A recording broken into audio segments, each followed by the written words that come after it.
আজ এমন কিছু ব্যথার ওষুধ বলবো যা সঠিকভাবে জানলে অযথা যন্ত্রণায় কষ্ট পেতে হবে না কখনোই প্রিয়জন। এই সাধারণ ব্যথাগুলো ভুল ওষুধ খেলে সমস্যা বাড়ে, কিন্তু সঠিক ওষুধ জানলে খুব দ্রুত আরাম পাওয়া যায় নিশ্চিন্তে।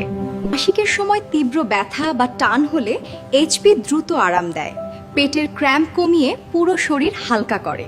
হঠাৎ মাথা ব্যথা শুরু হলে টাফনিল স্নায়ুর চাপ কমায়, মাথার ভারভাব দূর করে দ্রুত স্বাভাবিক অনুভূতি ফিরিয়ে দেয়। হাঁটু বা জয়েন্টে ব্যথা বাড়লে ইন্ডোমেট প্রদাহ কমায়, শক্তভাব দূর করে এবং হাঁটা চলা আরামদায়ক করতে সাহায্য করে। মেরুদণ্ডে ব্যথা বা টান অনুভব করলে নেপ্রো এ প্লাস পেশি শিথিল করে, নড়াচড়া সহজ করে অসুবিধা কমায় দ্রুত।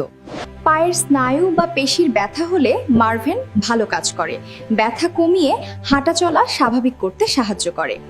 এই তথ্যগুলো আপনার কাজে লাগতে পারে, তাই একটা লাইক দিন আর পেজটা ফলো করুন। আপনাদের ভালোবাসাই আমার শক্তি।